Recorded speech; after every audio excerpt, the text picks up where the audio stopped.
The words cut deeper than any knife could. Really, Mother Hall, you're becoming quite the outdated relic, aren't you? Jessica's perfectly manicured hand waved dismissively across my dining room table, the one I'd served family meals on for 40 years. The crystal glasses, wedding gifts from my late husband's parents, clinked as she reached for more wine.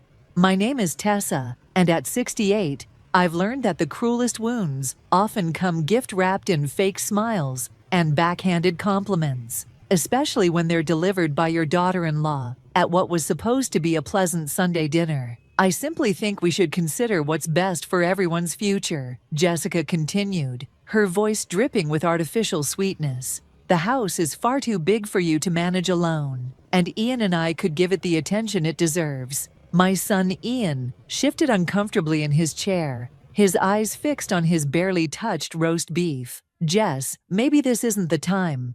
It's exactly the time, she interrupted, shooting him a look that could freeze hell itself. We need to be practical about these things. I took a slow sip of water, buying time to steady my voice. The house is managing just fine, dear. I rather enjoy having space for when Kendra visits, and the garden keeps me active. The garden? Jessica laughed, the sound like breaking glass. Is that what you call that mess of weeds? Brian next door must be thrilled about what it's doing to his property values. Actually, Brian had just yesterday commented on how lovely my roses were looking. But I didn't say that. Instead, I watched as Jessica topped up her wine glass for the third time, her expensive bracelet catching the light from my antique chandelier. I made a chocolate cake for dessert, I said, rising from my chair. Ian's favorite recipe. Oh, Mother Hall, you shouldn't have. Jessica's tone shifted to sugary concern. You know Ian's watching his weight.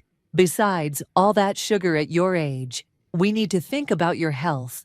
I caught my reflection in the china cabinet as I walked to the kitchen. Gray hair neatly styled, wrinkles earned through years of smiling and crying, and eyes that had seen enough of life to know when someone was playing a game. Jessica might think I was just another foolish old woman, but 40 years of teaching high school English had taught me to spot manipulation from a mile away. In the kitchen, I heard Jessica's voice drop to a stage whisper. Ian, we need to talk to her about assisted living. I found this lovely facility.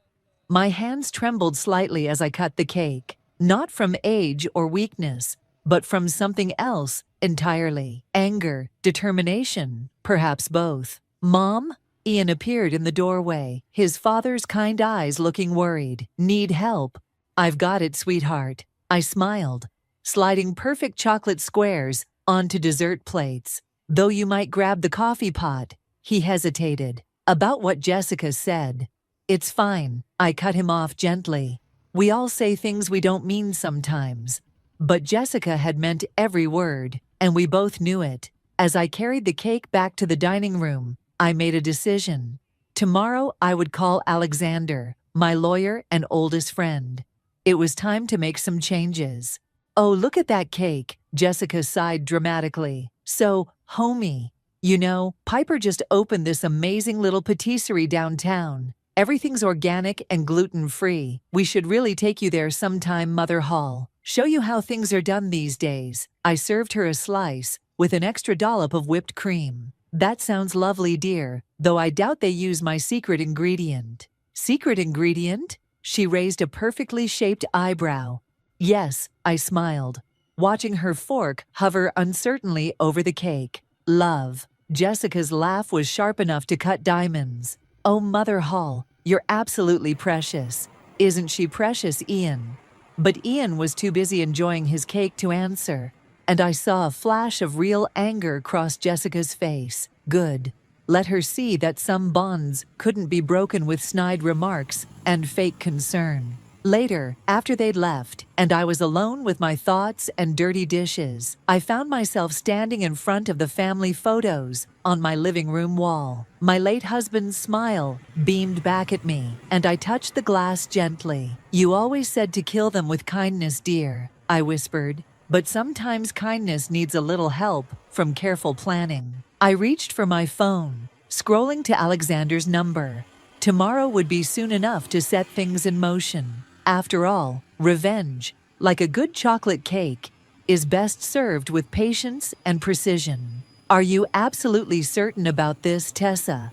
Alexander peered at me over his reading glasses. The will draft spread across his mahogany desk. The morning sun streaming through his office windows caught the silver in his hair, reminding me how long we'd known each other. More certain than I've been about anything in years, I replied, straightening in my chair. The house and majority of assets will go to the Children's Hospital Foundation. The rest split between the local women's shelter and the literacy program. He leaned back, fingers steepled. And Ian? A modest trust, enough to show I care, but not enough to attract vultures. I couldn't keep the bitterness from my voice. Jessica won't take this lying down, Alexander warned, shuffling the papers. She's already called my office twice this week, fishing for information about your estate. That made me sit up straighter. She what? Oh yes, apparently she's concerned about your cognitive decline. Her words, not mine, he snorted. I've known you for 40 years, Tessa. The only thing declining is my tolerance for— A knock interrupted us. Alexander's secretary poked her head in. Mr. Norton is here to see you, sir. Jacoby, I whispered, my heart racing. Jessica's brother. Alexander's face darkened. Tell him I'm in a meeting. He says it's urgent, something about Mrs. Hall's estate planning. I stood up, gathering my purse. I'll use the side door, but Alexander, make copies of everything. Keep one set in your home safe. He nodded, understanding my paranoia wasn't unfounded. As I slipped out, I heard Jacoby's voice in the reception area, smooth as oil on water. I took the long way home, stopping at the coffee shop near the park. As I stirred my tea, a familiar voice carried from the booth behind me. She's getting suspicious, Piper. I can feel it. Jessica's voice was tight with frustration. I froze, cup halfway to my lips. So what? Piper replied. She's one old lady against your word. Ian trusts you. Ian's getting weird about it, though. That stupid chocolate cake last week. He wouldn't shut up about it for days. Then accelerate the plan. Jacoby said he could help with the paperwork, make it look like she's losing it. My hand shook, tea spilling onto the saucer. Paperwork? What paperwork? I don't know. Jessica sighed. The assisted living place wants proof of mental decline from her doctor. So get a different doctor, Piper said, like it was the most obvious thing in the world. Jacoby knows people. It's not that simple. There's the house to think about, the investments. Alexander's been her lawyer forever. He's not just going to roll over, then go around him. Once she's declared incompetent, Ian gets control, and you control Ian. I'd heard enough. Leaving money on the table, I slipped out, my mind racing. Back home, I called Kendra immediately. They're plotting something, I said, as soon as she answered. Jessica and her brother. Slow down, Tess. What exactly did you hear? I repeated the conversation, my sister's silence growing heavier with each word. You need to tell Ian, she finally said. He won't believe me. You should see how she works him. Kendra, it's like watching a spider wrap up a fly. Then document everything. Record conversations if you have to. Take pictures. Build your case. I'm not going to spy on my own family. They're spying on you, Kendra pointed out. And worse, they're planning to take everything Dad worked for and— A car door slammed outside. Through my window, I saw Jessica getting out of her SUV. Jacoby right behind her. They're here, I whispered. Both of them. Don't let them in. Kendra's voice rose. I'm coming over. No, I need to hear what they're planning. I hung up as the doorbell rang. Taking a deep breath, I opened the door to find Jessica's perfect smile and Jacoby's expensive suit. Mother Hall, what a surprise finding you home. Jessica air-kissed my cheek. We were just discussing the family trust with my financial advisor and thought we'd stop by to chat about some options. I looked at Jacoby, who wasn't any kind of advisor I'd ever trust. How thoughtful. Would you like some tea?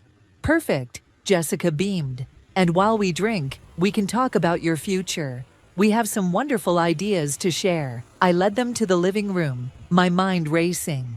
They thought they were setting a trap, but they'd just walked right into mine. After all, my phone was still recording in my pocket, capturing every word of their wonderful ideas. Sometimes the best revenge isn't just about changing a will, it's about letting people reveal themselves for exactly who they are. Listen to this part again, I said, pressing play on my phone.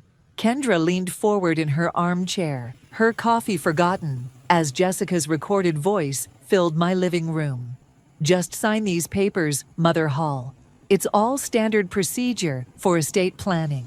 Jacoby can notarize them right here. I stopped the recording. They brought fake documents, Kendra. Actual fake documents. Did you sign anything? My sister's face was tight with concern. Of course not. I told them I needed my reading glasses and escaped to the kitchen. Called Alexander right there. You should have seen how fast they left when I mentioned his name. Kendra shook her head. You need to tell Ian. Today.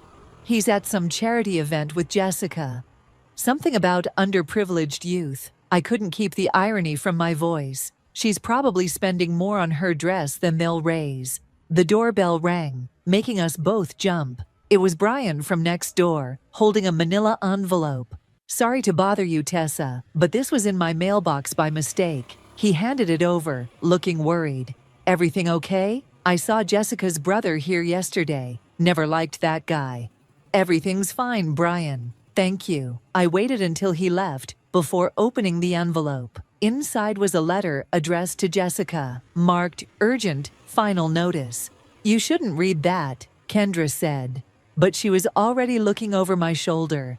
The letter was from a credit collection agency. Apparently, Jessica was 6 months behind on payments for her boutique downtown. The amount made my eyes water. Well, Kendra whispered, now we know why she's so desperate for your money. Mother Hall? Jessica's voice called from the front door, making us both freeze. Your car's here, so I know you're home. I shoved the letter into my sweater pocket as Jessica walked in, wearing designer workout clothes that probably cost more than my monthly pension. Oh, Kendra's here. How nice. Jessica's smile didn't reach her eyes. Ian's worried about you, Mother Hall. You weren't answering your phone. I was having tea with my sister. I gestured to our cups. Would you like to join us? Actually, I need to talk to you about Ian, privately. She gave Kendra a pointed look. Anything you need to say to my sister, you can say in front of me. Kendra stood her ground. Jessica's perfect facade cracked slightly. Fine. Ian's concerned about your memory, Mother Hall. Yesterday with Jacoby, you seemed confused. Confused? I raised an eyebrow. About the documents you wanted me to sign without my lawyer present. Those were just standard forms. Jessica's voice rose slightly. Really, this paranoia isn't healthy. I've been researching some excellent memory care facilities. Get out. Kendra's voice was ice cold. Excuse me? You heard me. Get out of my sister's house. Jessica's face went through several expressions before settling on concern. I'm only trying to help. Ian will hear about this. Yes, I said quietly. I rather hope he does. After she left, slamming the door hard enough to rattle the windows, Kendra turned to me. You need to show Ian that letter. Not yet. I pulled it from my pocket. First, I need to find out exactly what kind of trouble his wife is in. Later that evening, Ian called. I could hear Jessica in the background, her voice high and upset. Mom, Jessica says you and Aunt Kendra were really rude to her today. Did she tell you why she came over? Something about helping with estate planning. Mom, she's worried about you. We both are. I see. I looked at the collection letter on my coffee table. Ian, honey, do you handle the finances for Jessica's boutique? What? No, she manages all that. Why? Just curious. How about your joint accounts? Do you look at those statements? Mom, what are you getting at? He sounded irritated now. Nothing, sweetheart. Just remember that I love you, okay? After hanging up, I called Alexander. I need you to look into something, I said. Jessica's boutique downtown. Something's not right with the finances. Already on it, he replied. And Tessa, I found something else. A letter from Jacoby to Jessica, from 6 months ago. It fell out of his briefcase yesterday when he was here. My heart skipped. What does it say? Let's just say it confirms everything we suspected. Come by tomorrow morning. And Tessa, bring that collection letter you found. We're going to need it. I sat in my quiet house, looking at the family photos on the wall. Soon, very soon, all the pieces would fall into place. Jessica thought she was playing chess, but she'd forgotten one important thing. I'd been teaching strategy to high school students longer than she'd been alive. Alexander spread the documents across his desk like a dealer laying out cards. Look at this, he pointed to Jacoby's letter. He's not just helping Jessica with fake medical evaluations. He's been cooking the books at her boutique for months. I scanned the letter, my hands shaking. He's laundering money through her store. Among other things, Alexander pulled out more papers. The boutique's been running at a loss for 2 years, but somehow Jessica keeps pulling out large sums of money. Care to guess where it's going? Offshore accounts, I whispered, remembering snippets of conversations I'd overheard between her and Piper. The office door burst open. Mrs. Hall. Alexander's secretary looked panicked. Jessica and her brother are here. They're demanding to see you both. Perfect timing. Alexander smiled grimly, pressing a button on his desk phone. Send them in. Jessica stormed in, Jacoby right behind her. Her designer heels clicked aggressively on the hardwood floor. How dare you go through my private correspondence, she hissed, spotting the letter in my hands. Private correspondence that was dropped in my office? Alexander raised an eyebrow. That's now evidence in a potential fraud investigation. Jacoby stepped forward, all smooth confidence. There seems to be a misunderstanding. Those documents are protected under attorney-client privilege. You're not an attorney, Jacoby, I said quietly. We checked. You were disbarred 3 years ago. The color drained from Jessica's face. Mother Hall, please. Whatever you think you know, I know everything. I pulled out my phone, playing the recording from my living room. Jessica's voice filled the room, discussing fake medical evaluations and forged documents. That's illegal, Jacoby snapped. You can't record people without their consent. In this state, you can if you're gathering evidence of a crime, Alexander countered. Which conspiracy to commit elder fraud certainly is. Jessica's perfect mask cracked completely. You stupid old woman. Do you have any idea what you've done? That money was supposed to be mine. Ian promised. Ian promised what exactly? A new voice asked from the doorway. We all turned to see my son standing there, his face ashen. Behind him stood 2 police officers and a man in a suit who flashed an FBI badge. Ian! Jessica's voice turned sugary sweet. Darling, I can explain everything. Your mother is confused. Stop. Ian held up his hand. Just stop. I heard everything. The FBI has been watching Jacoby's financial dealings for months. They came to me last week with questions about the boutique's accounts. You've been working with them. Jessica's voice rose to a shriek. Since they showed me proof that you've been stealing from my mother's accounts, small amounts, siphoned off gradually. Did you think I wouldn't notice? I hadn't known about Ian's involvement. Looking at my son now, I saw not the little boy who needed protecting, but a man who'd grown strong enough to face hard truths. Mrs. Norton, the FBI agent stepped forward. We have some questions about your financial dealings with your brother, and about certain documents you attempted to have Mrs. Hall sign. This is ridiculous. Jacoby tried to push past Ian. You have nothing concrete. We have everything. Ian's voice was cold. Every transfer, every forged document, every conversation about having my mother declared incompetent. It's over. The next few minutes were a blur of activity. The officers led Jessica and Jacoby away, their protests echoing down the hallway.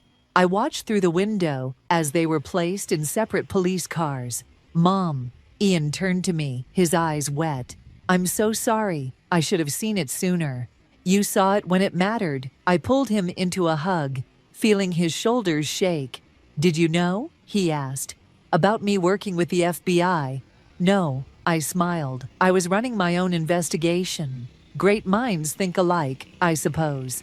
Alexander cleared his throat. We should discuss next steps. The FBI will want formal statements, and there's the matter of the will. The will stays exactly as it is, I said firmly. The majority goes to charity, with a trust for Ian. That was always the plan, even before all this. Ian squeezed my hand. I never wanted your money, Mom. I just wanted you to be safe. I know, sweetheart. I looked at the scattered papers on Alexander's desk, evidence of Jessica's greed and manipulation. Sometimes the best revenge isn't about keeping wealth from people who want it. It's about showing them that some things, like family, trust, and integrity, are worth more than money ever could be.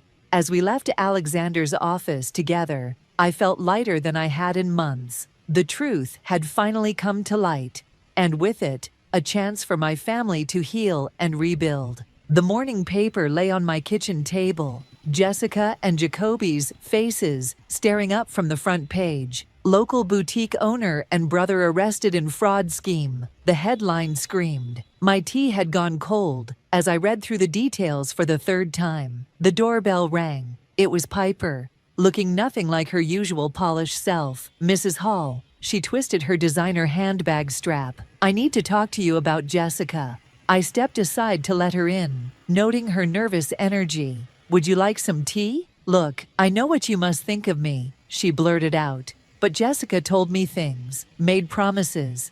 About my money, I kept my voice neutral as I poured her tea. She said you were losing your grip on reality, that helping her was really helping you. Piper's hands shook as she accepted the cup. But then I saw the news, and the FBI came to question me this morning. The front door opened, and Ian walked in. His face hardened when he saw Piper.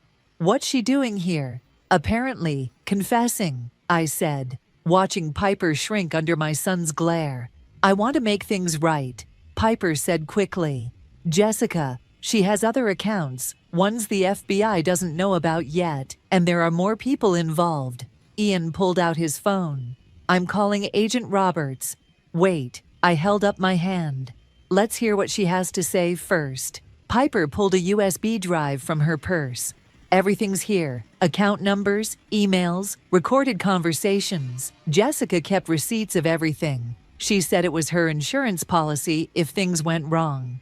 Insurance against whom? Ian asked. Everyone. You, her brother, even that lawyer friend of hers who helped set up the offshore accounts. My phone buzzed. A text from Alexander. Emergency. Jessica requesting private meeting with you. Police approved. Decision needed ASAP. She wants to see me, I announced, showing Ian the message. Absolutely not, he snapped. Actually, Piper leaned forward. You might want to. Jessica's desperate. When she's desperate, she talks. I thought about it for a moment. Call Agent Roberts. Tell him I'll meet with Jessica, but I want everything recorded. 2 hours later, I sat across from Jessica in a small room at the police station. Her designer outfit had been replaced by an orange jumpsuit, but her spine was still ramrod straight. Mother Hall, she attempted her usual sweet smile. Thank you for coming. What do you want, Jessica? To apologize. She leaned forward. I was wrong. About everything. If you drop the charges, I'll make it right. I'll tell Ian everything. Return every penny. Like the money you stole from the children's cancer charity at your last fundraiser. I watched her face freeze. Yes, Piper told us about that too. That little snake, Jessica hissed, mask slipping. After everything I did for her. You mean blackmailing her with photos of her affair with your brother? Jessica's eyes narrowed. You're not as helpless as you pretend to be, are you? I taught high school for 40 years, dear. I can spot a mean girl running a con from a mile away. Fine. She sat back, all pretense gone. What do you want? Nothing. The FBI has everything they need. This meeting was just to give you a chance to do the right thing. I stood up. You failed that test too. Wait, real panic crept into her voice. The prosecution offered a deal. If I give them everything on Jacoby's operation, they'll recommend a lighter sentence. but I need character witnesses. If you and Ian would just— Goodbye, Jessica. You can't do this to me, she shrieked as I reached the door. I'm family. I turned back one last time. No, dear, you're just someone who tried to steal from family. There's a difference. Outside, Ian was waiting with Agent Roberts. How did it go? About as expected. I handed the agent the recording device they'd given me. She's all yours. Mom, Ian hesitated. There's something else. The FBI found evidence that Jessica— she might have had something to do with Dad's medication mix-up last year. The world tilted slightly. My husband's sudden decline had seemed so strange at the time. We'll need you to testify, Agent Roberts said gently. Both of you. I gripped Ian's hand, feeling his strength flow into me. Then that's what we'll do. Later that night, Kendra came over with dinner. As we sat in my living room, the evening news played quietly in the background, showing Jessica and Jacoby being led into court. Are you okay? My sister asked softly. I looked at the family photos on my wall, my husband's smile forever frozen in time. I will be. The truth has a way of healing things, even if it hurts at first. Speaking of truth, Ian set down his fork. There's something else you should know. I'm selling the house Jessica and I bought. Moving back here, if you'll have me. For the first time in months, I felt tears of joy rather than sorrow. Sometimes the best revenge isn't about getting even. It's about getting your family back. The prosecution calls Tessa Hall to the stand. The courtroom fell silent as I made my way forward. Jessica sat at the defense table, her orange jumpsuit a stark contrast to her lawyer's expensive suit. She wouldn't meet my eyes. Mrs. Hall, the prosecutor approached. Please tell the court about your husband's final months. Objection. Jessica's lawyer jumped up. Relevance. Goes to pattern of behavior and motive, Your Honor. Overruled. Proceed, Mrs. Hall. I gripped the microphone, my voice steady. Robert was healthy, active. Then suddenly, he started getting confused. The doctors couldn't explain it. And did the defendant have access to your home during this time? Yes, she had a key. Said she wanted to check on us. Help with medications. Jessica shifted in her seat, her handcuffs catching the fluorescent light. The FBI found these in the defendant's safety deposit box. The prosecutor held up a small bottle. Can you identify them? Those are Robert's heart pills. The same pills that, when tested, showed traces of dangerous substances not prescribed to your husband. Objection. Jessica's lawyer shouted again. Withdrawn. The prosecutor smiled slightly. Mrs. Hall, tell us about the defendant's attempts to have you declared incompetent. For the next hour, I detailed everything. The fake documents, the recorded conversations, the financial fraud. Through it all, Jessica sat stone-faced, but I could see her fingers trembling. During the recess, Ian found me in the hallway. You did great, Mom, but there's something else. The FBI found emails. Jessica was planning this before she even married me. My heart clenched. She targeted you. Apparently, she and Jacoby researched wealthy families, Dad's company, our assets. I was just her ticket in. His voice broke. I'm so sorry, Mom. I brought her into our lives. I hugged him tight. You have nothing to apologize for. She fooled a lot of people. Mrs. Hall, Agent Roberts approached. We need to discuss the next phase of testimony. It's about the charity fraud. Back in the courtroom, Jessica's lawyer tried one last desperate move. Your Honor, my client wishes to address Mrs. Hall directly. The judge peered over his glasses. Mrs. Hall, are you comfortable with this? I nodded, curious what she could possibly say. Jessica stood, tears streaming down her face. Mother Hall, Tessa, I was desperate. The boutique was failing. Jacoby was threatening me. I never meant for any of this to happen. Save the performance, Ian muttered from behind me. I loved Robert like my own father, Jessica continued. And I love you. Please, if you speak to the judge about leniency. Mrs. Norton, the judge interrupted.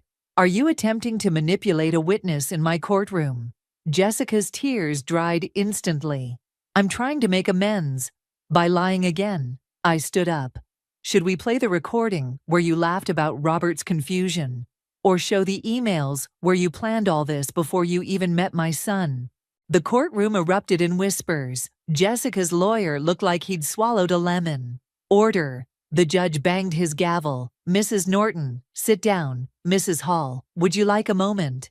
No, Your Honor. I'd like to say something if I may. He nodded. I turned to face Jessica fully. I've been thinking about karma lately, how everything comes full circle. You thought I was just a foolish old woman you could push aside. But I taught literature for 40 years. I know how stories like this end. Your Honor, Jessica's lawyer started. Let her finish, the judge commanded. The thing about karma, Jessica, is that it teaches us lessons. Your lesson: sometimes the people you underestimate are the ones you should have feared the most. The rest of the day passed in a blur of testimony and evidence. By evening, Jessica's lawyer was desperately pushing for a plea deal. Outside the courthouse, reporters swarmed us. Mrs. Hall, how do you feel about your daughter-in-law's betrayal? Will you be attending tomorrow's hearing about the charity fraud? Any comment on the allegations about your husband's death? Alexander appeared, parting the crowd. My client has no comment. Please respect her privacy. As we drove home, Ian reached over and squeezed my hand. One more day of testimony, Mom. Then it's over. Not quite, I said, thinking of the dinner I had planned for the weekend. There's still the matter of the will reading. I've invited some special guests. The charity representatives, I smiled. Among others. Jessica thought she was playing a long game. She never realized I was playing a longer one. That night, I sat in Robert's old chair, looking at our wedding photo. You always said justice finds its way, I whispered. I wish you could see it happening. A text from Alexander lit up my phone. Plea deal offered, 15 years minimum. They're taking it. I closed my eyes, feeling a weight lift from my shoulders. Tomorrow would bring more drama, but tonight, at least, karma had done its job. The formal dining room hadn't seen this many people since Robert's wake. Alexander stood at the head of the table, documents spread before him, while representatives from 3 different charities sat along one side. Ian, Kendra, and even Brian from next door filled the other chairs. And at the far end, looking like she'd rather be anywhere else, sat Piper. Before we begin the official reading, Alexander adjusted his glasses. Mrs. Hall would like to say a few words. I stood, feeling stronger than I had in months. Thank you all for coming. Some of you might wonder why I've gathered such an unusual group for this reading. Piper shifted uncomfortably in her seat. My late husband built his fortune on one principle: doing good matters more than doing well. Jessica never understood that. She saw money as power, not responsibility. Mom, Ian started, but I held up my hand. Let me finish, dear. Today isn't just about revealing my will. It's about revealing what wealth can do in the right hands. Alexander nodded and began reading. To the Children's Hospital Foundation, 40% of the estate, specifically for their pediatric cancer research program. The hospital representative gasped softly. To the women's shelter, 30%, earmarked for their education and job training programs. Tears appeared in the shelter director's eyes. To the Literary Foundation, 20%, dedicated to adult literacy programs in underserved communities. The foundation's representative was already scribbling notes. And to my son, Ian. Alexander paused, looking up. 10%, plus the family home, with one condition. Ian leaned forward. Condition: that you use part of it to establish a scholarship fund in your father's name at the high school where I taught, for students interested in business ethics. A laugh rippled through the room. Even Ian smiled, understanding the pointed message to Jessica, though she wasn't present to hear it. There's more, Alexander continued. Mrs. Hall has also arranged for annual donations to be made to the FBI's fraud prevention program, specifically their elder abuse division. Piper stood abruptly. I should go. Sit down, I said firmly. There's something for you too. Her eyes widened. For me? Yes, in exchange for your testimony against Jessica and Jacoby, I'm providing seed money for a new business, a legitimate one this time. I don't understand, she stammered. Everyone deserves a second chance, I said, but only one. Use it wisely. The charity representatives were already discussing plans, their excitement filling the room with energy. The hospital director approached me with tears in her eyes. Mrs. Hall, this will fund our research for years. We can help so many children. That's the point, I smiled. Money is like water. It can destroy if it's hoarded, but it can give life if it flows freely. Ian came up beside me, his arm around my shoulders. Dad would be proud, Mom. Though I wish that Jessica could see this, I finished his thought. Oh, she will. I've arranged for her to receive detailed annual reports of every life changed by these donations, every child helped, every woman empowered, every adult who learns to read. That's a special kind of torture for someone like her, Kendra remarked with satisfaction. Alexander cleared his throat. There's one final item. Mrs. Hall has established a trust for any future grandchildren, accessible only after they complete significant community service hours. Ian's eyes filled with tears. Mom, just because one door closed doesn't mean others won't open. I squeezed his hand. Your father always said the best revenge is living well. I think helping others live well is even better. The meeting continued. Plans were made. Papers were signed. As people began to leave, Piper lingered. Mrs. Hall, why are you really helping me? Because Jessica didn't just hurt me, she hurt everyone around her. Breaking that cycle of harm starts with giving people better choices. After everyone left, Ian and I sat in the living room, looking at old photos. You know, he said quietly, when all this started, I thought you were the one who needed protecting. I never imagined that your old mother could orchestrate all this? I laughed. Age brings wisdom, dear. And wisdom teaches us that the best way to fight darkness is to create light. My phone buzzed. A message from Agent Roberts. Jessica received the will details. She's requesting another meeting. Are you going to see her? Ian asked, reading over my shoulder. No, I replied, putting the phone away. She wanted my attention for months.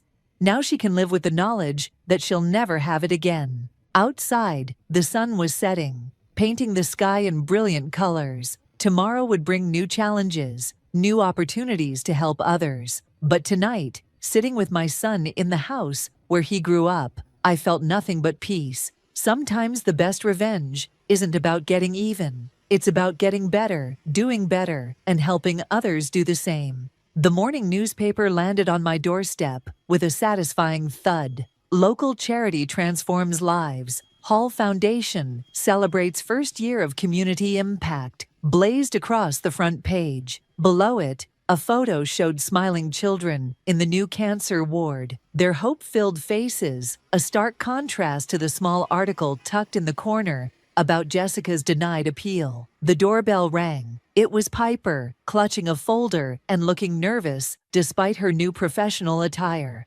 Mrs. Hall, I wanted you to be the first to see this. She handed me the folder. The audit results from my new business. Everything transparent, everything legal. I scanned the documents, noting the healthy profit margins and substantial charitable donations.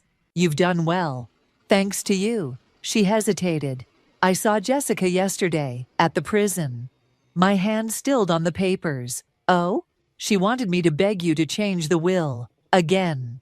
Piper shook her head. I told her to read the newspaper instead. The front door opened, and Ian walked in carrying breakfast bags. Mom, you won't believe who I just... Oh, hello, Piper. I was just leaving, she said quickly. But Mrs. Hall, thank you for showing me there's a better way to succeed. After she left, Ian unpacked fresh croissants and coffee. That's quite a headline today. Indeed. I sipped my coffee. Though I suspect you didn't come just to discuss the newspaper. He grinned. No, I met someone, a teacher at my old high school, actually. She runs the business ethics scholarship program we funded. The one Jessica hates so much? I couldn't help smiling. The very same. Sarah's different, real. She volunteers at the women's shelter on weekends. The doorbell rang again. This time it was Alexander, waving another newspaper. Have you seen the business section? Jessica's boutique building is being converted into a community center. The irony is delicious. Come have coffee, I offered. Ian was just telling me about Sarah. Ah, yes, the ethics teacher. Alexander winked. I hear she's quite impressive. You knew? Ian looked surprised. My dear boy, your mother and I have been friends for 40 years. We know everything. The morning passed pleasantly, filled with plans and possibilities. Around noon, Kendra arrived with a letter. This came to my house by mistake, she said, handing me an envelope with the prison's return address. Another plea from Jessica. Actually, no. Kendra sat down.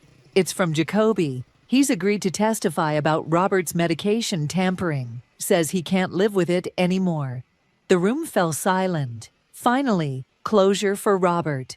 I'll call Agent Roberts, Alexander said quietly, stepping out. Ian took my hand. Are you okay, Mom? Better than okay.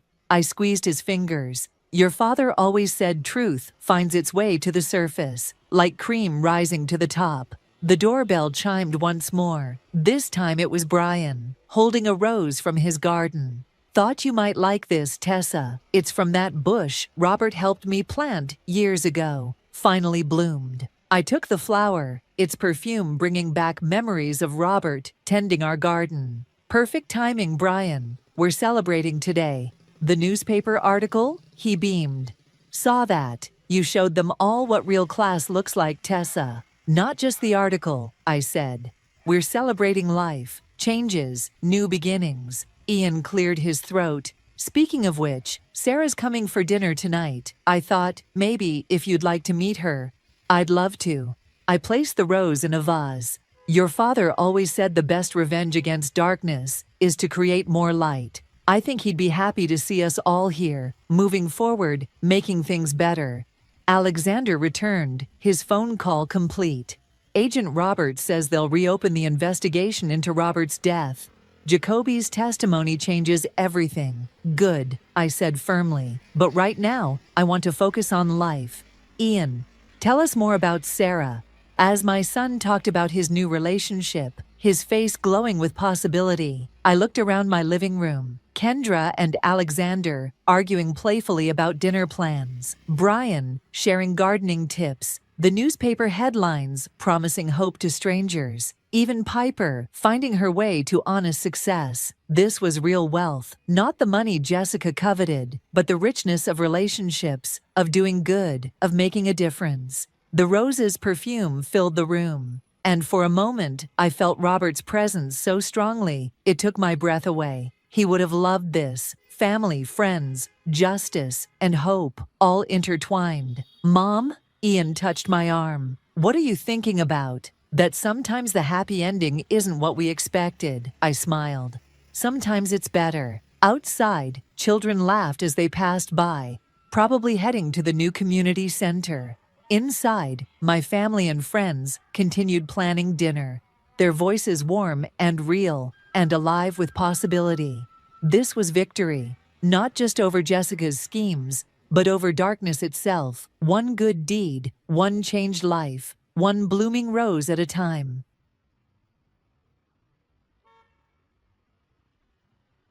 My name is Monica, and I was born into a family of musical theater actors. You'd think that would mean a life full of drama and excitement, but for me, it mostly meant a childhood of waiting. Waiting for my parents to come home, waiting for them to take me with them, waiting for the day they'd give up their careers and finally be real parents to me. I grew up with my grandparents, my mom's parents. They were good people, don't get me wrong. They took care of me, made sure I had everything I needed. But they weren't my parents, you know? My grandfather, he had this restaurant. It wasn't just any old place, it had this unique retro-style interior that people loved. The business did well, brought in good money. So yeah, I grew up in nice conditions. But my grandparents, they were careful not to spoil me. They took my upbringing seriously. My parents? They were always on tour with their theater troupe. At least, that's what they told me. They'd call sometimes, but not often. When they did come home, it was more like a visit. They'd swing by, give me some gifts, ask how I was doing. But they never took me home with them. It was always, "Next time, Monica, we promise." Even when they had breaks or vacations, they'd leave me with my grandparents. "We need rest," they'd say. "We need some free time." Always with the promise that things would change soon. That they'd give up their careers and come for me. That we'd be a real family. As I grew older, I started to notice things. The way my grandmother would purse her lips when my parents' names were mentioned. The way my grandfather's eyes would harden when he talked about their tours. "They're busy people, Monica," my grandmother would say, but her tone suggested she didn't quite believe it herself. I tried to focus on the good things. My grandparents' love, the bustling restaurant, the comfortable life we had. But there was always that hole, that emptiness where my parents should have been. I'd watch other kids with their moms and dads, going to the park, having ice cream, doing all those normal family things. And I'd wonder, what was wrong with me? Why didn't my parents want to do those things with me? But I never stopped hoping. Never stopped believing that one day, they'd keep their promise. That one day, we'd be a real family. My 12th birthday started like a dream come true. For once, my parents were actually here, showering me with attention and gifts. I couldn't believe my eyes when I saw them walk through the door, their faces beaming with smiles I'd only seen in old photographs. "Monica, sweetheart," Mom called out, arms wide open. I ran to her, breathing in her familiar perfume. "Mom, Dad. You're really here?" Dad ruffled my hair affectionately. "Wouldn't miss it for the world, kiddo. Happy birthday." We spent the entire day together, doing all the things I'd always imagined doing with my parents. We went to the local amusement park, had ice cream, and they even sat through my impromptu piano recital without checking their phones once. For the first time in my life, I felt like I had real parents, not just occasional visitors. As the day wound down and we returned to my grandparents' house, I couldn't stop grinning. This was it, I thought. This was the day everything would change. "Time for bed, Monica," Grandma said gently. "It's been a big day." I didn't want it to end, but I was exhausted. "Okay, Grandma." "Mom, Dad, you'll still be here tomorrow, right?" They exchanged a quick glance before Dad answered, "Of course, sweetheart. We'll see you in the morning." I went to bed that night feeling like the luckiest girl in the world. But my happiness was short-lived. About an hour later, I woke up thirsty. As I crept downstairs to get some water, I heard raised voices coming from Grandpa's office. Curiosity got the better of me, and I inched closer to the door. "How dare you?" Grandpa's voice boomed. "You abandoned your daughter for years, and you still haven't taken her home as you promised." "Dad, please," Mom's voice, usually so controlled, sounded shrill. "You don't understand." "Oh, I understand perfectly," Grandpa cut her off. "I gave you money to start that eco-village of yours. The condition was that you'd take Monica and be a proper family. But you're not even working as actors anymore, are you? No more tours, just excuses." My heart was pounding so hard I was sure they'd hear it. No more tours? But they'd always said. We never wanted her in the first place. Mom's scream made me flinch. I didn't want to give birth to her. It was you who insisted we keep her instead of having an abortion. I felt like I'd been punched in the gut. They never wanted me? Mom continued, her voice dripping with venom. Monica always got in the way. I've never felt any love for that child. Do you know how much I sacrificed? My figure, my career, everything. I stood there, frozen, as my world crumbled around me. The perfect day I'd just experienced felt like a cruel joke now. My father's voice suddenly cut through the chaos. Look, he said, his tone eerily calm, let's not pretend I'm any better here. I didn't want Monica to be born either. I dreamed of living my own life, free from responsibilities. A child was never part of the plan. I felt my knees go weak. Even Dad, who I'd always thought was the more caring of the two, didn't want me. I had to grip the doorframe to keep from falling. Grandpa's voice, filled with disappointment and anger, responded, "I had hoped that over time, you'd both come to your senses. That you'd stop being so damn selfish. I thought having Monica would soften your hearts, make you more responsible." But clearly, I was wrong. "Oh, spare us the lecture," Mom spat back. "Stay out of our lives and leave everything as it is. You wanted a granddaughter so badly? Fine. You raise her yourself." There was a moment of tense silence before Grandpa spoke again, his voice cold and final. "All right, if that's how you want it. But don't expect another cent from me for your harebrained schemes. Find another investor for your precious eco-village. I'm done." I heard footsteps approaching and panicked. Quickly, I ducked behind a nearby sofa, my heart pounding so loudly I was sure they'd hear it. The office door flew open, and I saw my parents storm out through a gap between the sofa and the floor. They slammed the front door so hard the windows rattled. Through the curtains, I watched their car speed away, not even a glance back at the house. Once I was sure the coast was clear, I crept back up to my room. As soon as I closed my bedroom door, the tears I'd been holding back came flooding out. I buried my face in my pillow to muffle my sobs. How could they? How could my parents, the people I'd idolized and longed for all my life, not want me? The perfect day we just had felt like a cruel joke now. I cried all night, my pillow soaked with tears. By morning, my eyes were puffy and red, my throat raw from crying. When Grandma knocked on my door to wake me up, I managed to croak out that I wasn't feeling well. "Oh, sweetheart," she said, coming in to feel my forehead. "You do feel a bit warm. Must be all the excitement yesterday. You just rest, okay?" I nodded weakly, feeling guilty for the lie, but knowing I couldn't face them right now. How could I look at my grandparents knowing what I knew? How could I pretend everything was normal when my whole world had been turned upside down? That day marked the end of my childhood innocence. The fantasy of a happy family reunion was shattered, replaced by the harsh reality of my parents' true feelings. I knew I could never look at them the same way again. 3 years passed since that fateful birthday, and I'd learned to live with the knowledge I'd gained that night. I never told my grandparents what I'd overheard, and they continued to shower me with love and support. Life went on, and I tried my best to focus on school and helping out in the restaurant, pushing thoughts of my parents to the back of my mind. Then, just after my 15th birthday, everything changed again. I was in history class when the principal came to get me. The look on his face told me something was terribly wrong before he even opened his mouth. "Monica, there's been an accident," he said gently. The world seemed to tilt on its axis as he explained. A train derailment. My grandparents were gone. Just like that. The next few days passed in a blur of black clothes and sympathetic murmurs.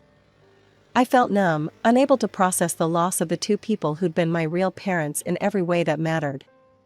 Then, to my shock, my actual parents showed up at the funeral. They didn't even try to hide their lack of grief, their eyes dry and their voices steady as they made arrangements. "Well, I suppose we should take the girl," I overheard my mother say to my father, as if I was some piece of furniture they had to deal with. And just like that, I found myself moving into their home. To my surprise, they were almost nice. They gave me my own room, let me pick out furniture I liked. For a moment, I dared to hope. Maybe losing my grandparents had made them realize what was important.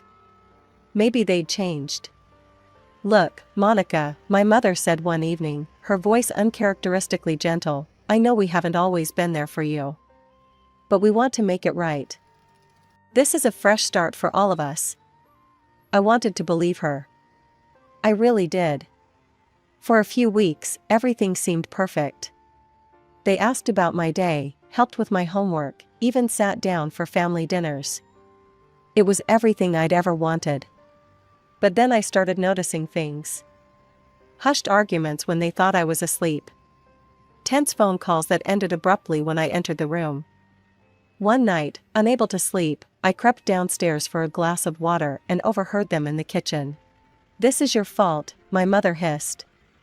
"If you hadn't insisted on that ridiculous meditation yurt, we might actually be turning a profit by now."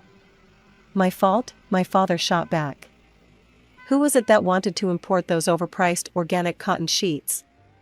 Face it, you're as much to blame for this mess as I am." I froze on the stairs, listening as they tore into each other, accusing each other of incompetence and poor decision-making. It became clear that their eco-village, the business they'd chosen over raising me, was failing. "And now we're stuck with the girl," my mother spat. "I thought at least we'd get a decent inheritance from her grandparents, but it's nowhere near what we need to save this place." My heart sank. Of course. The sudden affection, the desire for a fresh start, it was all about money. They'd hoped my grandparents had left them a fortune, and now they were disappointed. I crept back to my room, feeling like a fool for ever believing things had changed. The perfect family I'd glimpsed these past few weeks was just another illusion, as false as all their promises had been over the years. As I lay in bed, staring at the ceiling of my new room, I realized that nothing had really changed. My parents were still the same selfish people they'd always been. The only difference was that now, I didn't have my grandparents to shield me from that reality. The months following my grandparents' death were a roller coaster of emotions and changes. One day, I came home from school to find my parents in a heated discussion about finances. "We have no choice," my father said, his voice strained. "We need to sell the house and the restaurant." My heart sank. "But, that's all I have left of them," I protested weakly. My mother's eyes were cold as she replied, "Don't be sentimental, Monica. It's just property." And just like that, my childhood home and my grandfather's beloved restaurant were sold off. I watched as strangers carted away the antique furniture, the family photos, the memories. My parents assured me it was for the best, that the money would save their eco-village business. But I knew better than to believe their promises by now. As the months wore on, their facade of affection crumbled completely. They bickered constantly, not even bothering to lower their voices when I was around anymore. I tried to tune it out, focusing instead on my studies. Despite everything, I managed to excel in school, even graduating early at 17.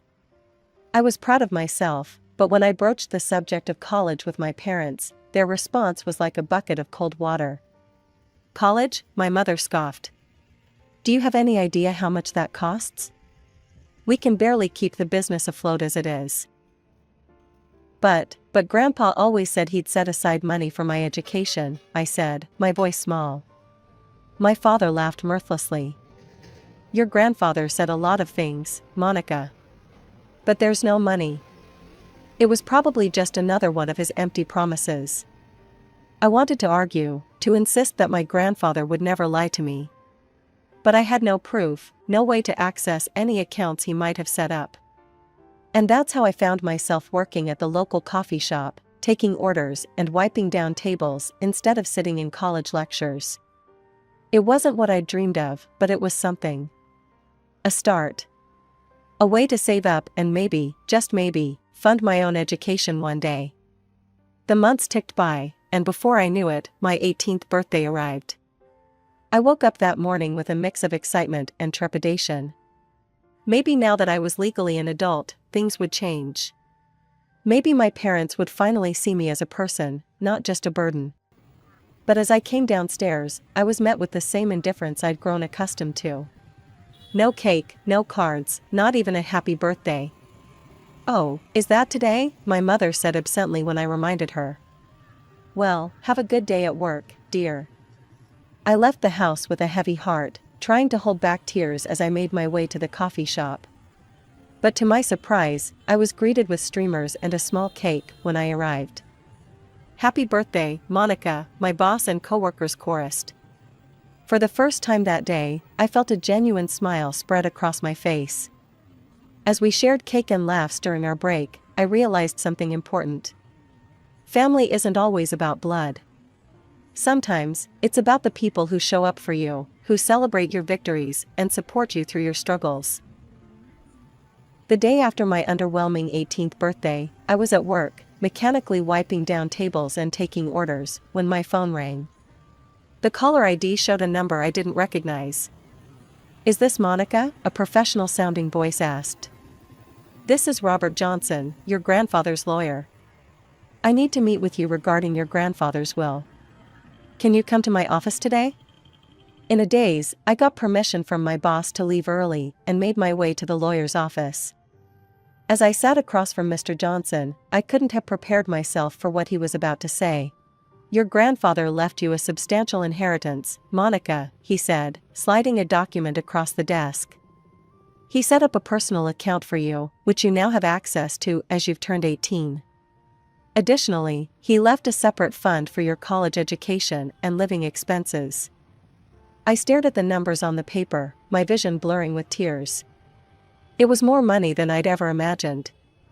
For the first time in years, I felt a sense of hope, of possibility.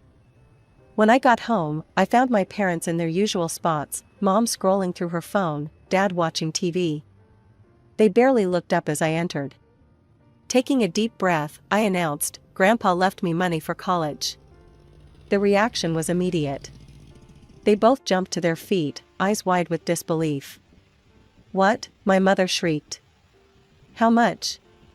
I told them the amount, watching as their expressions morphed from shock to calculation. "Well," my mother said, her voice suddenly honey-sweet, "that explains why we inherited so little. Your grandfather always did favor you." I bristled at her tone, but pressed on. "I'm going to apply to colleges. With my grades, I might even qualify for partial scholarships." "Whoa, hold on there," my father interrupted. "Let's think about this rationally." What followed was a barrage of arguments against my going to college. They talked about the real-world experience I'd miss out on, the student debt I'd accrue, conveniently ignoring the funds specifically for my education, and how a degree didn't guarantee success. "Look," my mother said, her voice taking on a conspiratorial tone, "why don't you invest that money in our business instead? We're on the verge of a breakthrough with the eco-village. Once it takes off, we'll make sure you're set for life. You won't even need to work." As they continued their pitch, painting pictures of a luxurious future where I'd want for nothing, I found myself nodding along. But inside, a voice was screaming. I'd heard these promises before. I'd seen how they handled money, how they ran their business. And I knew, with a certainty that surprised even me, that they were lying. I took a deep breath, steeling myself for the confrontation I knew was coming. "No," I said, my voice firmer than I'd ever heard it. "I'm going to college. I'm going to live my own life, independently." The change in my parents was instant and terrifying. Their faces contorted with rage, all pretense of affection vanishing in an instant. "You ungrateful brat," my mother screeched. "After everything we've done for you." My father's voice was cold and threatening. "If that's how you want to play it, fine. You've got 6 months until college starts. See how you like living on the streets until then. We gave you a home," my mother cried, crocodile tears forming in her eyes. "We loved you, sacrificed for you." Something in me snapped. All the pain, all the disappointment, all the years of neglect came rushing to the surface. "Loved me?" I laughed bitterly. "You didn't even want me to be born." I heard everything. How you never wanted me, how I was just in the way. How you pawned me off on Grandma and Grandpa because you couldn't be bothered to be real parents. The shock on their faces would have been satisfying if I wasn't so hurt and angry. Years of pent-up emotions poured out of me as I recounted every harsh word, every broken promise. "You don't deserve to be called parents," I finished, my voice shaking. "And I don't need you to kick me out. I'm leaving." With that, I ran to my room and started throwing clothes into a suitcase. I could hear them yelling, threatening, but it all seemed distant now. As I zipped up my bag, I felt a strange calm settle over me. I spent that night in a cheap motel, curled up on a lumpy bed, but feeling freer than I ever had.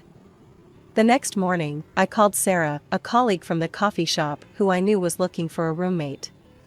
"Hey, Sarah? Remember how you were saying you needed someone to split rent with? Is that offer still open?" By the end of the day, I had a new place to live, a new phone number, and a new outlook on life. As I blocked my parents' numbers and social media accounts, I felt a mix of sadness and relief. This wasn't how I'd imagined my family story going, but it was the fresh start I needed. That night, as I lay in my new bed in the small apartment I now shared with Sarah, I thought about everything that had happened. I'd lost the family I'd always longed for, but I'd gained something more valuable: independence, self-respect, and the chance to build a life on my own terms. With a mix of excitement and nerves, I sent off my college application. I'd chosen one of the best schools in the country for business management, hoping to honor my grandfather's legacy. The waiting was excruciating, but finally, the letter arrived. As I tore open the envelope, my heart pounding, I saw the word I'd been dreaming of: congratulations. I'd been accepted. In that moment, I felt my grandparents' presence, almost as if they were there celebrating with me. When fall came, I moved into my dorm room, my few possessions reminding me of how far I'd come. I paid my tuition from the account my grandfather had set up, but I was determined to make my own way as much as possible. So, I found a job at a local coffee shop, putting my barista skills to good use. "You don't have to work, you know," my roommate said one day as I rushed to make an early shift. "You've got that inheritance." I smiled as I laced up my shoes. "I know. But I want to. This is about more than money, it's about proving to myself that I can do this." College was challenging, but I thrived. Every business class I took, every late-night study session, brought me closer to my dream. I could almost see my grandfather nodding approvingly as I aced my exams and impressed my professors with my drive. 4 years flew by, and before I knew it, I was walking across the stage to receive my diploma. As I moved the tassel on my cap, I whispered, "We did it, Grandpa." Armed with my degree and the business acumen I'd gained, I dove into planning my own restaurant. I knew exactly what I wanted: a place that would honor my grandfather's memory and bring joy to people the way his restaurant had. I named it Giorgio's, after my grandfather. Using the photos I'd carefully preserved, I recreated the warm, retro-style interior that had made his place so special. Every detail, from the worn wooden bar to the vintage light fixtures, was a tribute to him. The first year was tough. There were nights I lay awake, worrying about bills and customer numbers. But I persevered, channeling my grandfather's determination and my own hard-won resilience. Slowly but surely, word spread. People fell in love with the atmosphere, the food, the story behind the place. 5 years after opening, Giorgio's was not just profitable, it was the talk of the town. I thought about my parents then, as I sometimes did. I'd seen them around town a few times, looking older and worn. Their eco-village dream had fizzled out long ago, I'd heard. Part of me felt a twinge of sadness for what could have been, but I knew I was better off without them. My life wasn't perfect, but it was mine. I'd built it with my own 2 hands, with the love and support of my grandparents as my foundation. As I looked around the restaurant, my restaurant, I felt a deep sense of pride and gratitude. I pulled out an old photo of my grandparents from my wallet. "I did it," I whispered to their smiling faces. "I hope I've made you proud." As I locked up and stepped out into the cool night air, I felt a peace. The journey hadn't been easy, but every hardship, every obstacle had led me here. I was Monica, granddaughter of Giorgio, owner of Giorgio's restaurant, author of my own story.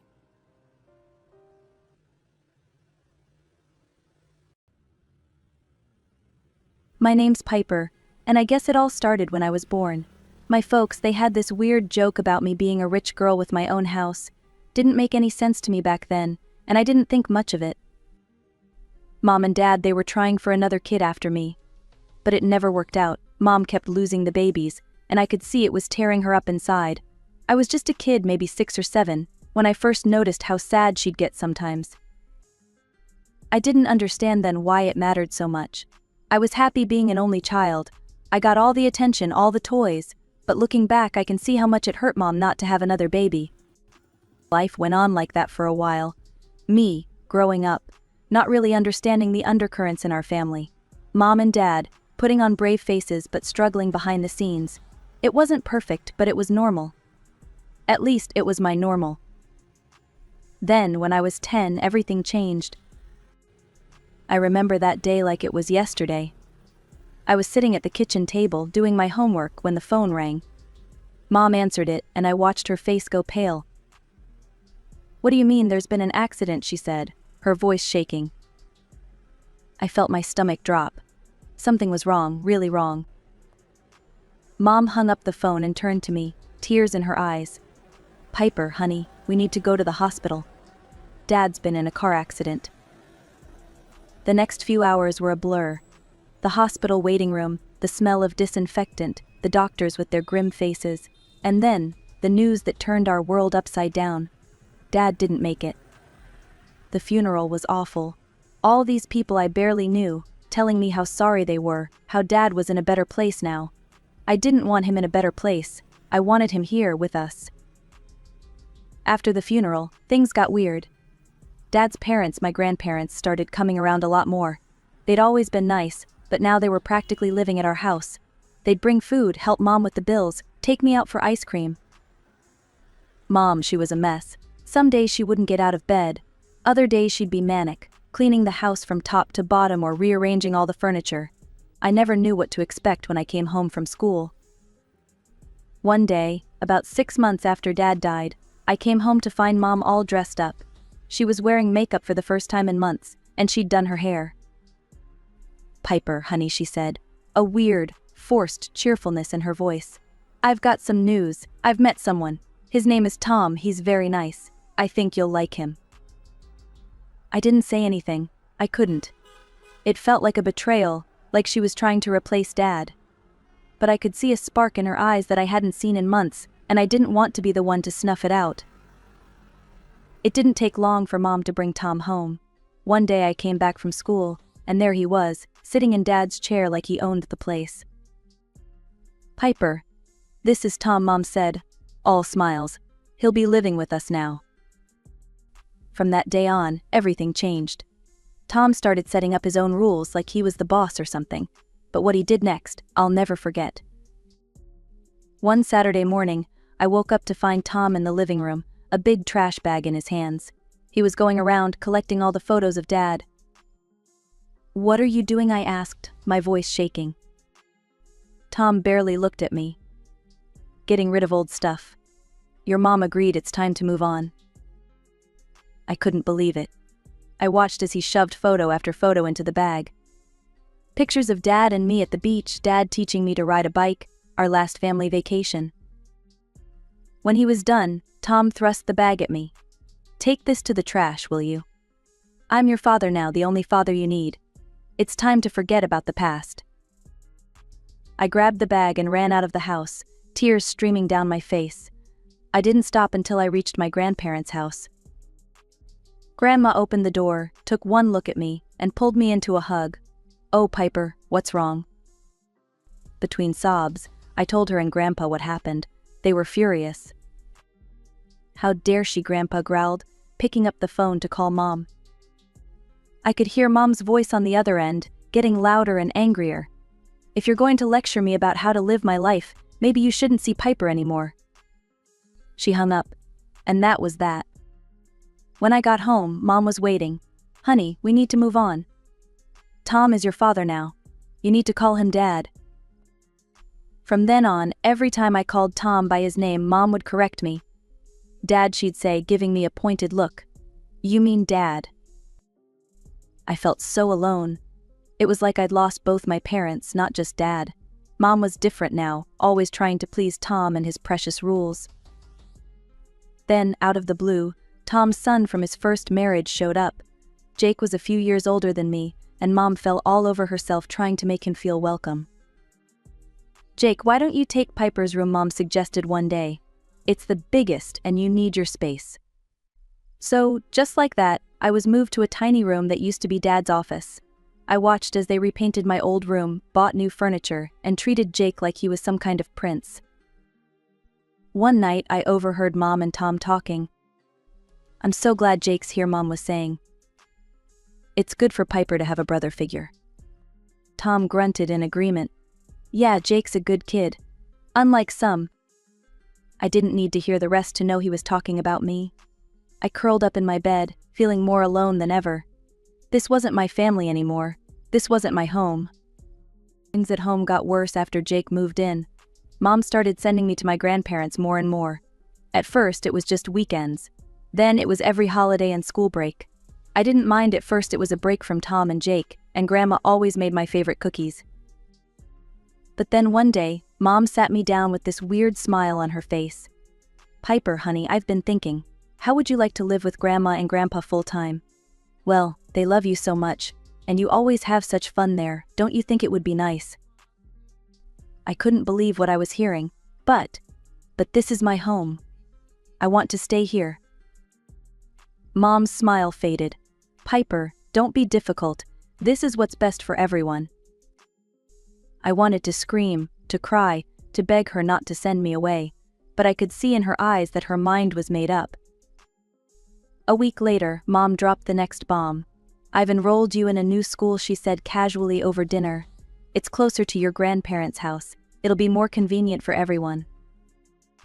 And just like that, my whole life was turned upside down.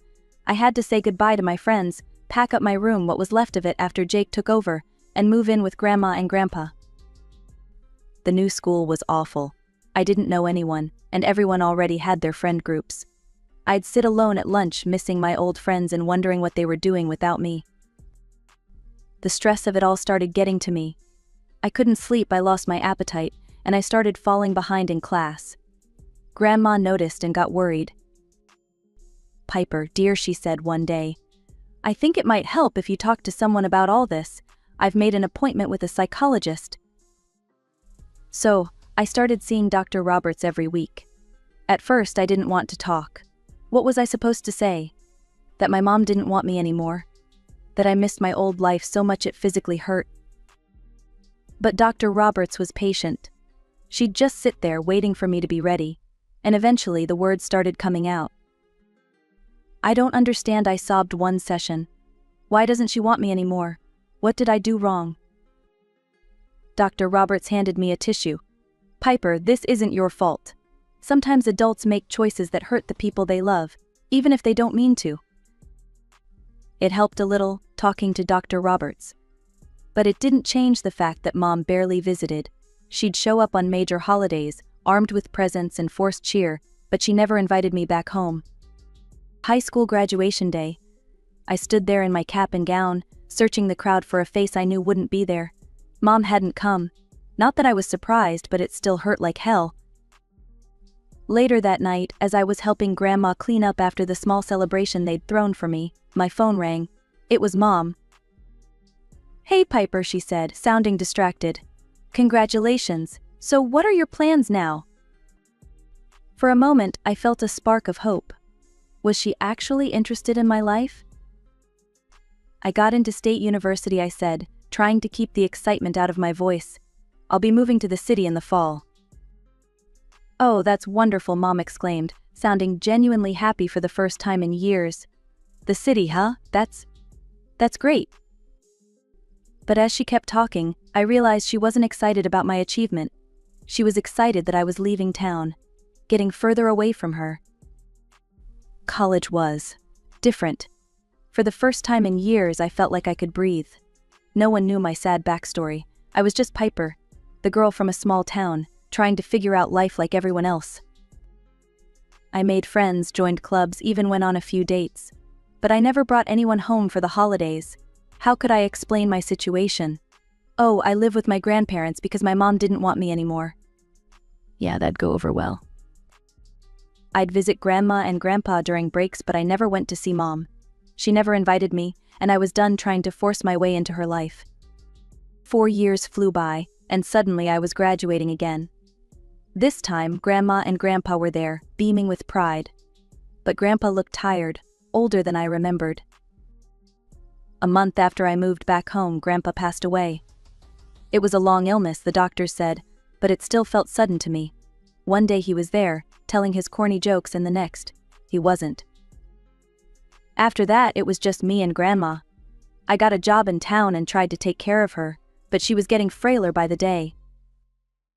One morning, Grandma sat me down at the kitchen table. "Piper, dear," she said, her hands shaking slightly as she held her coffee cup. "I need to talk to you about something." I felt a knot form in my stomach. "What is it, Grandma?" She took a deep breath. "I've been thinking. I think it's time for me to move to a nursing home." I was shocked. "What?" "No, Grandma, I can take care of you. You don't need to." She held up a hand to stop me. "Piper, listen. I've thought this through. I've even saved up for it. This isn't your responsibility, dear. You're young, you should be living your life, not taking care of an old woman." I wanted to argue, but I could see the determination in her eyes, so we found a nice place not too far from town. It broke my heart to leave her there, but she seemed relieved. I'd visit her as often as I could, bringing her favorite snacks and magazines. We'd text each other silly memes and cat videos. It wasn't the same as living together, but we made it work. Life has a funny way of moving on, even when you're not ready for it. I settled into a routine, living in Grandma's house, working my 9-to-5 job, and trying to build some semblance of a normal life. I made friends, went on dates, even took a pottery class. Just normal, 20-something stuff. But then, one rainy Tuesday morning, I got the call I'd been dreading. Grandma had passed away in her sleep. In a daze, I called Mom. I don't know why, habit, I guess. Or maybe some desperate hope that in this moment she'd be the mother I needed. "Mom," I said, my voice shaking. "Grandma's gone. She died last night." There was a pause, and then, "Well, it's about time. That nasty old woman lived long enough." I couldn't believe what I was hearing. "Mom, how can you say that?" "She was your mother-in-law. She took care of me when..." "When what?" Piper. Mom cut me off. "When I couldn't. Is that what you were going to say?" I was speechless. Mom filled the silence. "Look, I'm not coming to the funeral. You're probably the heir anyway, so you can handle it. Consider it payback for all she did for you." And then she hung up. Just like that. The next few days were a blur. I arranged the funeral, picked out flowers, wrote the obituary. All the while, a part of me kept expecting Mom to show up, to help, to at least pretend to care. But she never did. After it was all over, Grandma's lawyer, Mr. Peterson, asked me to stay behind. "There's the matter of the will," he said gently. I nodded, not really caring. What did it matter now? Mr. Peterson cleared his throat and started reading. "To my beloved granddaughter, Piper, I leave my house and all my savings." I wasn't surprised. I'd been living in Grandma's house for years now. But then Mr. Peterson continued, "I also leave to Piper the house at 1542 Maple Street." I frowned. 1542 Maple Street? But that's my childhood home, where Mom lives now. Mr. Peterson nodded. "Yes, it is. Your grandmother owned that house." My mind was reeling. "But I don't understand. I thought that was Mom's house." "There's a letter," Mr. Peterson said, handing me an envelope. "Your grandmother wanted you to have this." With shaking hands, I opened it and started reading.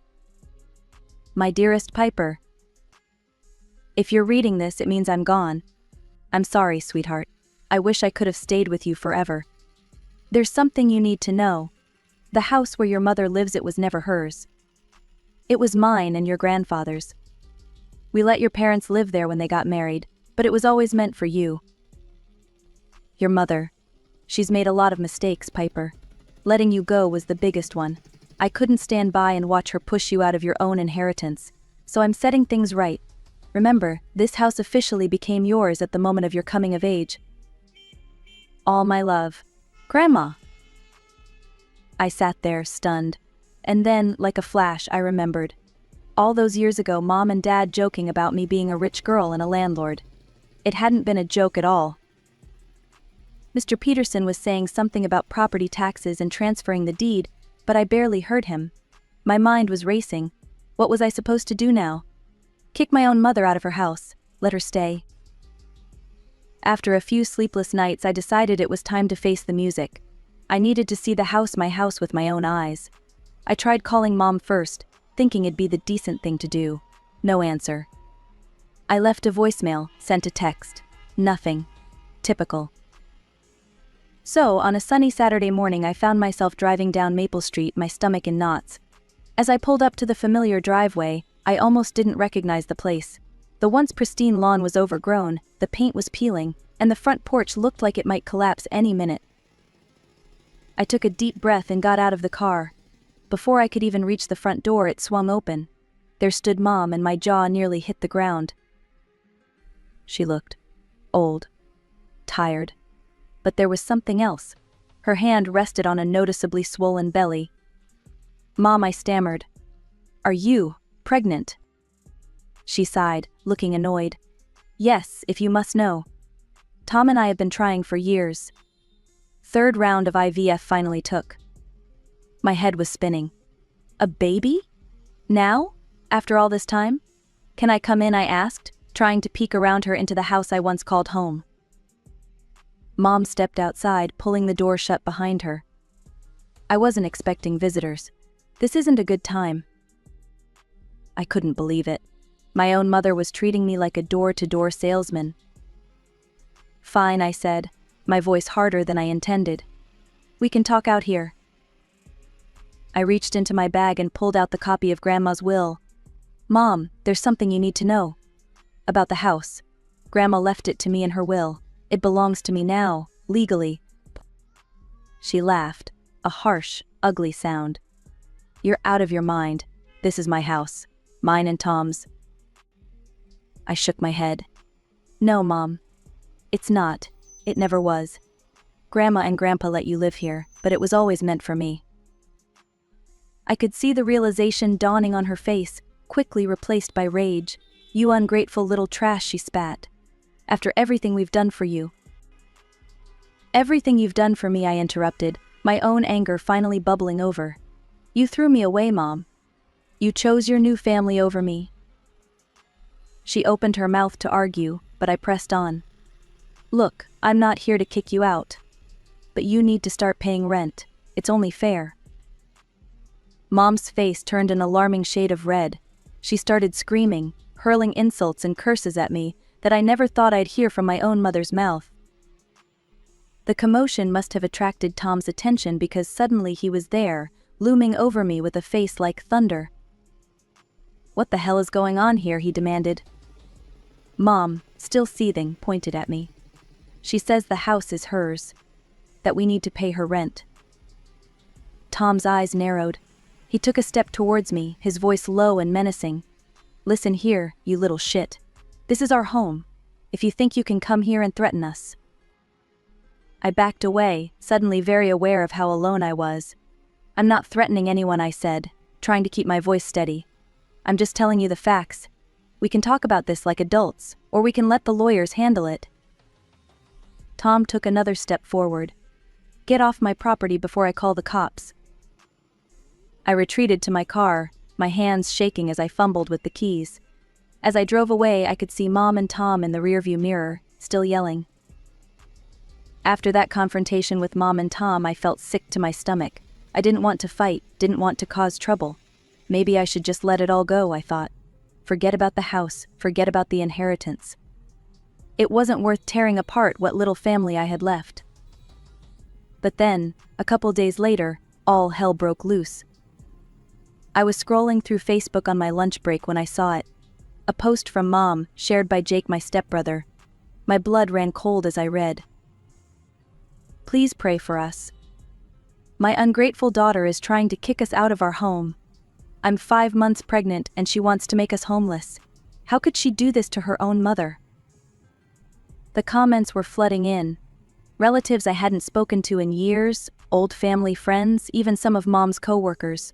All of them outraged on her behalf, calling me every name in the book. My phone started blowing up. Texts, calls, DMs. everyone wanting to know how I could be so heartless, so cruel. It went on and on. With each message, each hateful comment, I felt myself getting angrier. This wasn't fair. They didn't know the truth. They had no idea what I'd been through, what Mom had done. I sat there, staring at my phone, shaking with rage. And then something inside me snapped. "Screw this," I muttered, opening up Facebook. I started typing, my fingers flying over the keyboard. "I've stayed quiet for years, but I can't anymore. Here's the truth about my loving mother." I laid it all out. How she'd abandoned me after Dad died. How she'd shipped me off to my grandparents. How she'd barely been a part of my life for years. I uploaded pictures of Grandma's will, of her letter explaining everything. I never wanted to kick anyone out, I wrote. I just wanted what was rightfully mine, what my grandparents always intended for me to have. But my mother would rather lie and manipulate everyone than face the truth of what she's done. I hit post before I could second guess myself. Then I turned off my phone and went back to work, my heart pounding. When I checked my phone again hours later, I was overwhelmed. The tide had turned. Now it was messages of support, of shock, of apology. My post had been shared hundreds of times. People were tagging Mom, demanding she explain herself. Jake had taken down his post. It was like a dam had broken, and years of hidden truth were finally flowing free. As I sat there, my phone buzzing with more messages of support, I felt something I hadn't felt in a long time: strength, determination. I'd spent years trying to shrink myself, to avoid conflict, to make everyone else comfortable at my own expense. No more.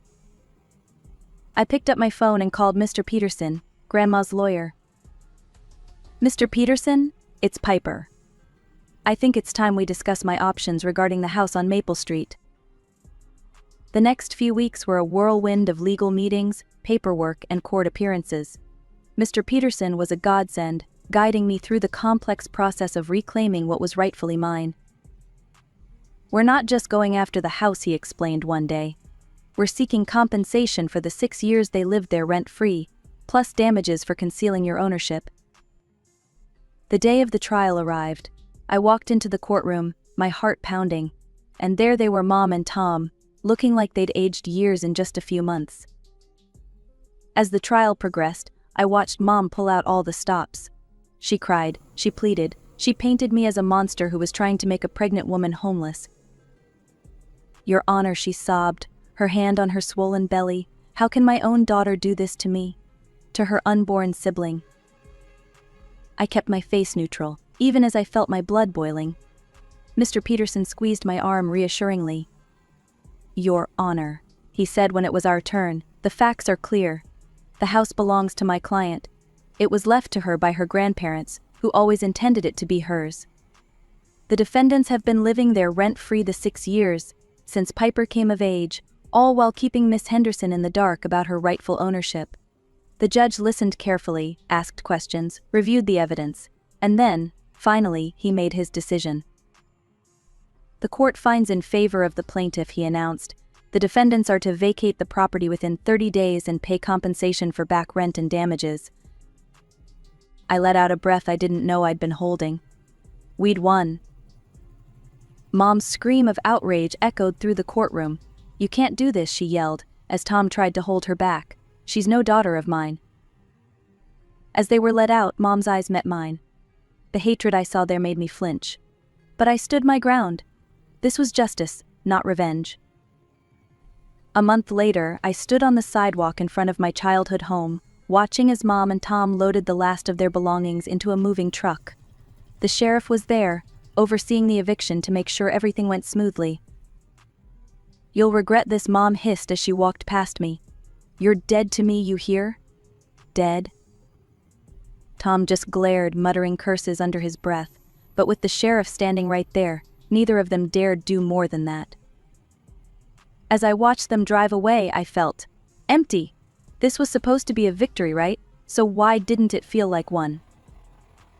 I walked through the house, my house now, truly and legally. It needed work, a lot of work.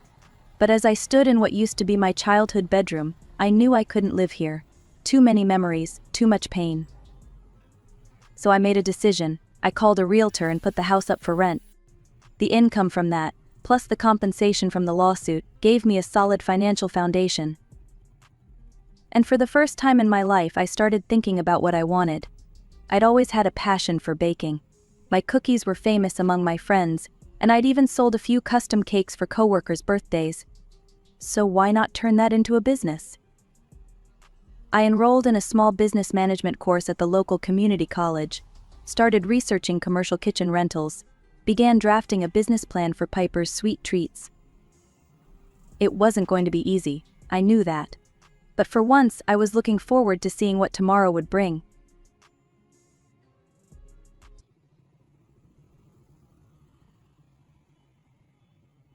I'm Naomi, and I've always been the black sheep of my family. From the moment I was born, I was a disappointment to my father. He'd been hoping for a boy, and when the doctor announced it's a girl, his face fell. I guess that set the tone for our relationship. My older sister, Sarah, was the golden child. She was smart, talented, and could do no wrong in our parents' eyes. Me? I was just there? Our house was always filled with praise for Sarah's latest accomplishment. Did you hear? Sarah got another A on her math test, or look at this beautiful painting Sarah made. Meanwhile, my report cards were met with indifference, and my crayon drawings ended up in the trash. As I grew older, I learned to fend for myself. I made my own lunches, did my own laundry, and figured out my homework without help. It wasn't ideal, but it made me strong and independent. One day when I was about 12, I discovered something that would change my life. I was hungry after school, and with no one around to make me a snack, I decided to try baking cookies. I followed a recipe I found in one of Mom's old cookbooks, and to my surprise, they turned out pretty good. The next day, I brought some to school. My classmate, Jenny, took a bite and her eyes widened. "Naomi, these are amazing. Did your mom make them?" I shook my head, a small smile forming on my lips. "No, I did." Word spread quickly, and soon kids were asking if I could bring more. For the first time in my life, I felt special. I had found something I was good at, something that made people notice me. When I got home that day, I was bursting with excitement. "Mom, Dad, guess what?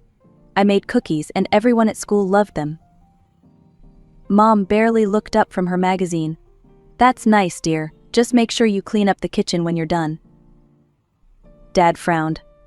"Cookies? Naomi, you should be focusing on your studies, not wasting time in the kitchen." My heart sank, but I didn't let their lack of enthusiasm dampen my spirit. I had found my passion, and I wasn't going to let anyone take that away from me. As the years rolled by, the divide between my sister and me only grew wider. Sarah graduated high school with flying colors and got accepted into a prestigious college. You'd think our parents had won the lottery, the way they carried on. Meanwhile, I was still in high school, my grades decent but unremarkable. But I had found my calling in the kitchen. Every weekend, I'd whip up a storm of cakes, pies, and cookies. The neighbors started placing orders, and soon I had a little business going. "Naomi, honey, Mrs. Rodriguez from next door said one day, savoring a bite of my chocolate cake, 'This is heavenly. You've got a real gift.'"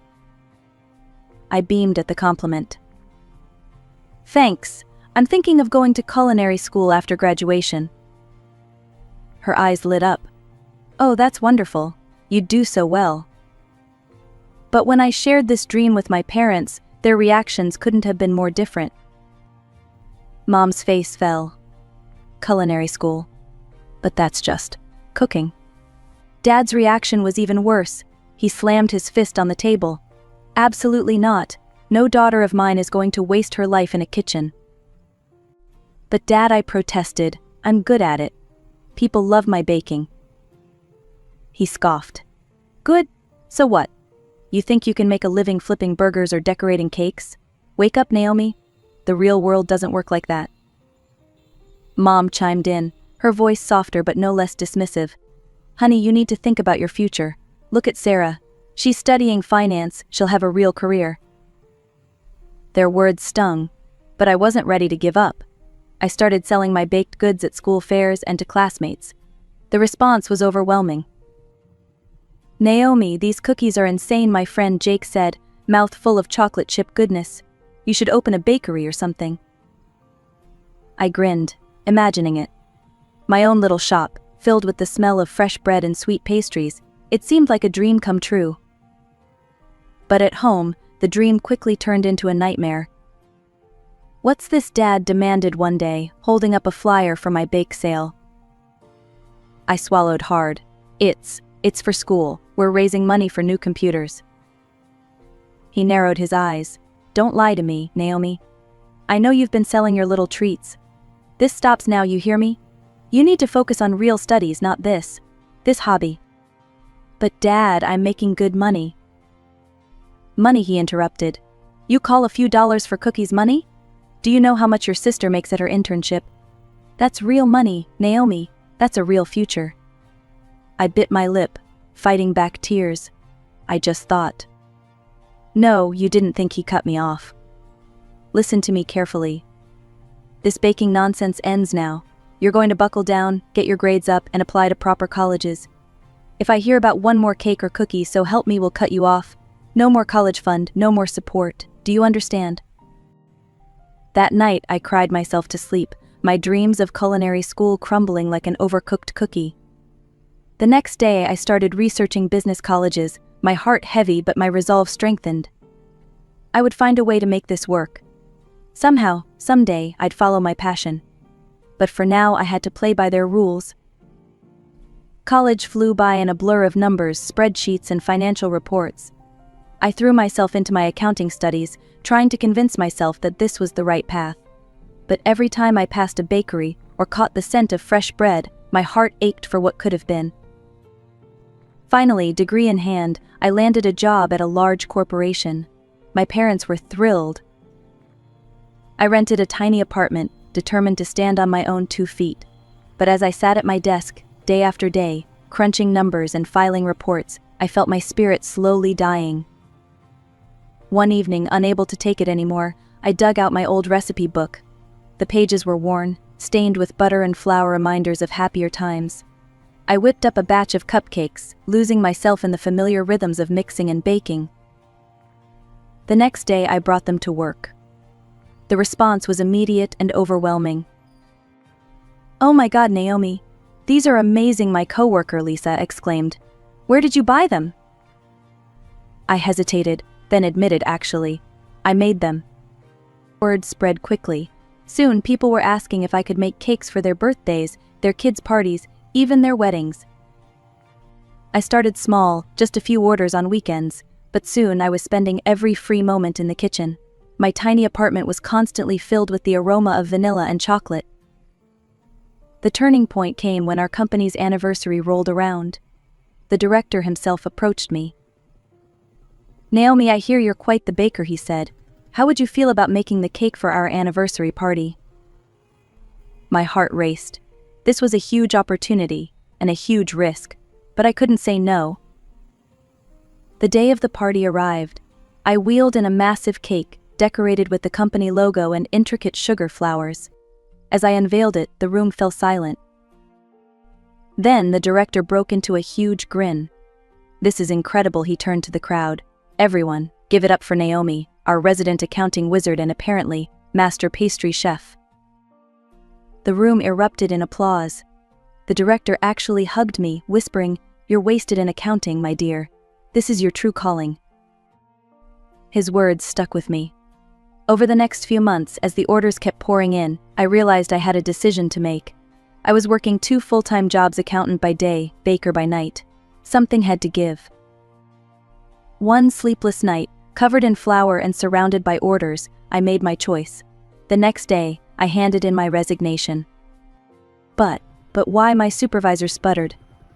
"You're one of our best." I smiled, feeling lighter than I had in years. "I found my true passion," I said simply. I rented a small commercial kitchen and threw myself into my new business. It was terrifying and exhilarating all at once. There were nights I stayed up until dawn, filling orders, days when I wondered if I'd made a huge mistake. But slowly, surely, my little bakery grew. I hired my first employee, then my second. We moved to a bigger space. My cakes and pastries became known throughout the city. Through it all, I kept it a secret from my parents. As far as they knew, I was still a successful accountant, climbing the corporate ladder. I told myself I was waiting for the right moment to tell them the truth. But deep down, I knew I was just afraid.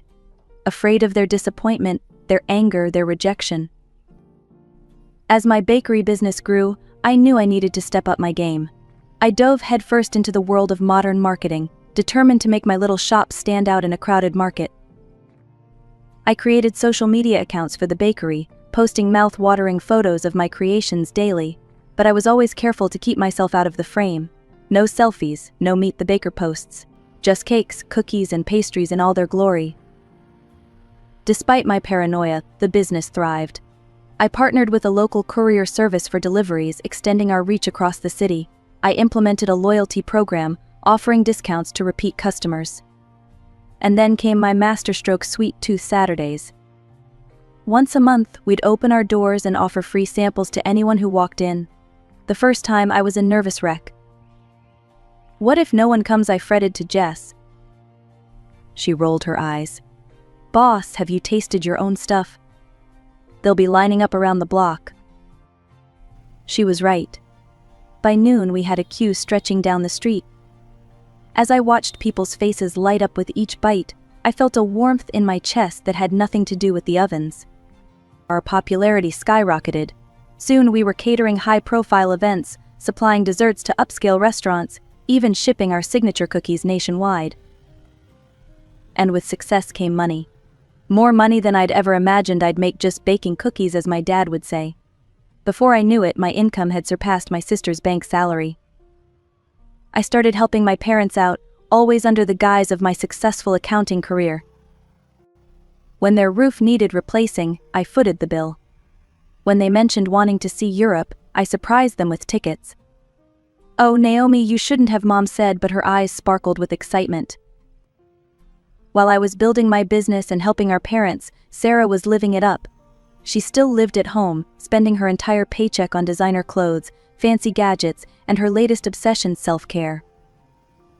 But none of that mattered to my parents. In their eyes, Sarah was still the star. "Did you hear about Sarah's promotion?" Mom would say, beaming. Vice president of her department at only 28. I'd force a smile. "That's great, Sarah. Congrats." All the while, I was running a successful business, employing a dozen people, bringing joy to hundreds of customers every day. But in this house, that counted for nothing. That day started like any other at Sweet Dreams Bakery. I was in the kitchen, putting the finishing touches on a wedding cake, when Jess burst in, waving an order form. "Boss, you're not gonna believe this," she said, her eyes wide. I wiped my hands on my apron. "What's up?" "We just got an order for a birthday cake. Delivery address is..." She paused for dramatic effect. "Your parents' house." I felt like I'd been doused with ice water. "What? Are you sure?" She nodded, handing me the form. There it was, in black and white. My childhood address, my mother's name, even a note specifying it was for her birthday. For a moment, I couldn't breathe. Then, slowly, a plan began to form in my mind. "Jess," I said, my voice steady despite my racing heart, "clear my schedule. This cake is going to be my masterpiece." For the next week, I poured every ounce of my skill and love into that cake. 3 tiers of Mom's favorite flavors, decorated with hand-piped flowers and delicate sugar sculptures. It was, without a doubt, the best work I'd ever done. As I put the final touches on it, I imagined the scene: my parents' awe as they saw the cake, their pride when I revealed I'd made it, the joy of finally being able to share my true self with them. The day of the party arrived. I showed up early, a small gift in hand to maintain my cover. The house was bustling with relatives I hadn't seen in years. "Naomi," Aunt Clara exclaimed, pulling me into a hug. "Look at you, all grown up. Still crunching numbers." I nodded, the familiar lie sticking in my throat. "Yep, still at it." I couldn't wait for my cake from the bakery, and then the doorbell rang. Mom answered it, and there was our delivery guy, holding the distinctive Sweet Dreams Bakery box. "Special delivery for the birthday girl," he announced cheerfully. A hush fell over the gathering as Mom carried the box to the dining room table. She lifted the lid. There were gasps and murmurs of appreciation as the cake was revealed in all its glory. I stood there, my heart pounding, waiting for the right moment to speak up. But before I could open my mouth, Dad cleared his throat. "Before we celebrate," he said, his voice unusually serious, "we have something we need to address." The room fell silent. All eyes turned to my parents, who were now wearing identical expressions of, was that disgust? "We recently discovered something," Mom continued, her voice cold. "A secret that's been kept from us." The silence in the room was deafening as my parents' words hung in the air. I stood there, frozen, as my father's voice, dripping with disdain, shattered the life I'd built. "Can you believe it?" he said, addressing the room full of relatives. His finger pointed at me accusingly. "Our Naomi here has been lying to us all this time. She's not an accountant, she's a pastry chef." He spat the words out like they were poison. Murmurs rippled through the crowd. I opened my mouth to speak, to defend myself, but no words came out. This couldn't be happening. Dad continued, his face red with anger. "We always dreamed our daughters would achieve real success, become respected members of society." He gestured towards Sarah, "Like your sister here, vice president at her age. That's something to be proud of." Sarah shifted uncomfortably, not meeting my eyes.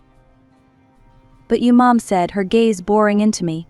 "We raised you, gave you every opportunity, and this is how you repay us, by becoming an ordinary cook." The word ordinary stung more than I could have imagined. Didn't they understand? Couldn't they see what I'd built? Suddenly, Dad strode over to the table where my cake sat. With one swift motion, he flipped the box over. I watched in horror as my creation, the masterpiece I'd poured my heart into, crashed to the floor in a mess of icing and sponge. A collective gasp went up from the guests. Dad let out a harsh laugh. "We're not eating this stuff," he sneered. "It's beneath us." Mom nodded in agreement. "Naomi, you've shown us that you're unworthy to be among respectable people. You've disobeyed us for the last time." Dad's next words hit me like a physical blow. "We hereby disown you. You're no longer our daughter." I couldn't breathe. This couldn't be real. I looked around the room, desperately seeking an ally, someone to stand up for me. But I was met with averted gazes and uncomfortable shuffles.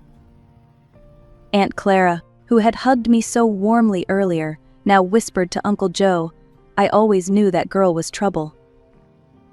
Others nodded in agreement.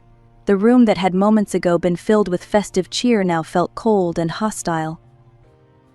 "Leave," Mom said, her voice ice cold. "Leave now and don't ever contact us again." I stood there, rooted to the spot, tears streaming down my face. How could they do this? How could they dismiss everything I'd achieved, everything I was, so cruelly? "Didn't you hear your mother?" Dad barked. "Get out." Somehow I found the strength to move. I turned and walked towards the door, my vision blurred by tears. As I reached for the handle, I heard Sarah's voice, tiny and unsure. "Mom, Dad, maybe we should." But her words were cut off as the door closed behind me. I stumbled down the front steps, the same steps I'd climbed countless times as a child, but now they felt foreign and unwelcoming. I made it to my car before the sobs overtook me. As I sat there, surrounded by the remnants of the family I'd just lost, I felt something inside me break. The dream I'd held onto for so long of finally gaining my parents' approval, of them understanding and appreciating who I truly was, had shattered like my cake on the dining room floor. I don't know how long I sat there, crying until I had no tears left, but as the sun began to set, casting long shadows across the neighborhood I'd grown up in, I knew one thing for certain: I could never come back here again. The days following the disastrous birthday party passed in a blur. I moved like a ghost, barely eating, hardly sleeping. The bakery kept running thanks to my incredible staff, but I was just going through the motions. Gradually, as the shock wore off, I threw myself into work with renewed vigor. If my family couldn't appreciate my passion, I'd show the rest of the world just how extraordinary an ordinary cook could be. The bakery flourished. We expanded to a second location, then a third. Magazine features, TV spots, a cookbook deal. Success came in waves, and I rode each one with determination. I bought a beautiful apartment, my own little sanctuary in the city. 2 years after the fallout, I met Jack. He was kind, supportive, and thought my cakes were the best thing since, well, sliced bread. When he proposed a year later, I said yes without hesitation. Our wedding was small but perfect. As I looked around at the smiling faces of friends and chosen family, I realized I didn't miss my blood relatives at all. These people, my employees, my friends, my husband, they were my real family now. Life settled into a comfortable rhythm.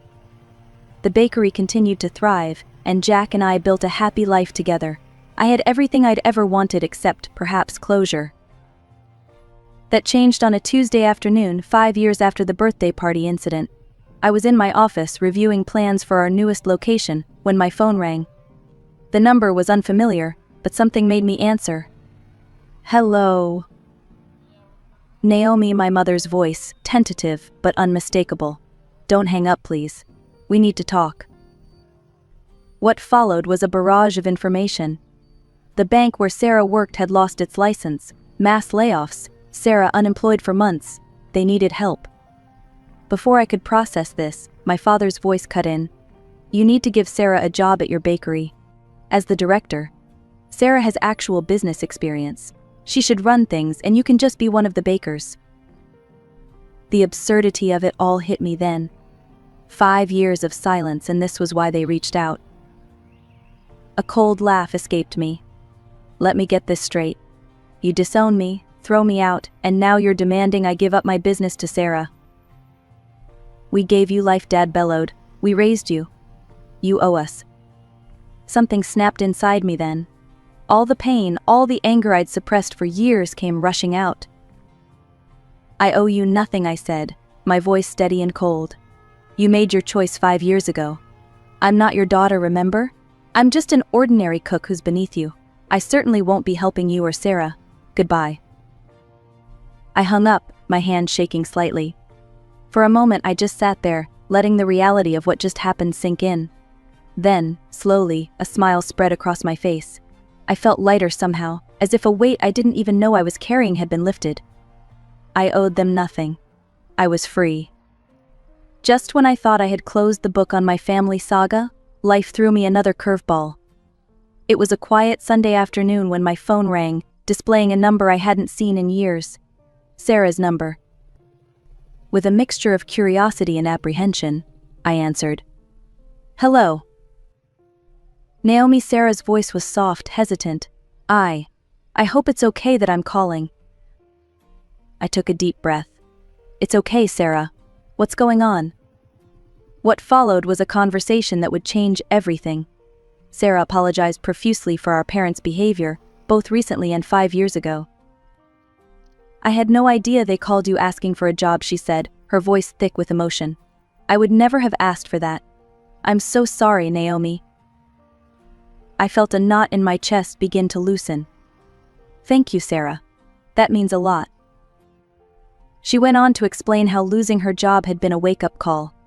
I realized I'd been living someone else's dream all this time. Banking, finance, it was never what I wanted. It was always Mom and Dad's vision for me. I listened, barely breathing, as my sister poured out her heart. Seeing you follow your passion, build this amazing business, it inspired me, Naomi. I've decided to change my life. I've enrolled in interior design courses. I want to create, to make beautiful spaces. I want to be true to myself, like you've been. Tears welled up in my eyes.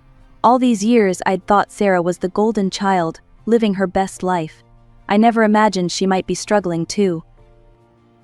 That's wonderful, Sarah, I managed to say. I'm happy for you. There was a pause, then Sarah's voice came again, thick with emotion. I'm proud of you, Naomi. You stood up for yourself, followed your dreams despite everything. You're living the life you want, and that's amazing.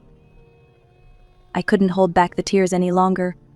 Years of pent-up emotion, the hurt, the anger, but also the longing for my sister came pouring out. We talked for hours, catching up on lost time, sharing our hopes and fears. As the conversation wound down, Sarah hesitantly suggested, maybe we could meet up sometime, just to talk, share news, support each other. I found myself nodding, even though she couldn't see me. I'd like that, Sarah. I'd like that a lot. Over the next few months, Sarah and I met regularly. We shared coffee and pastries from my bakery, of course, laughed over old memories, and supported each other through the challenges of our respective careers.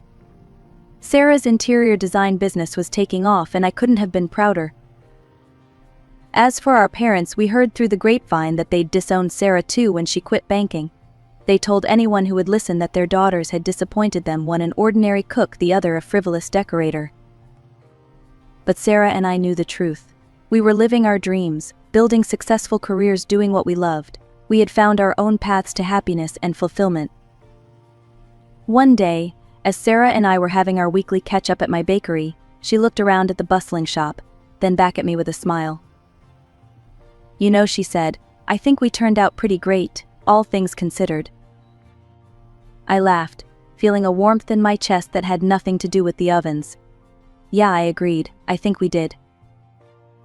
As I watched my sister sketch design ideas on a napkin, surrounded by the sweet aroma of fresh pastries and the chatter of happy customers, I felt a profound sense of contentment. This was my life, messy, challenging, but ultimately sweet. I had fought for my dreams, lost some battles, but ultimately won the war.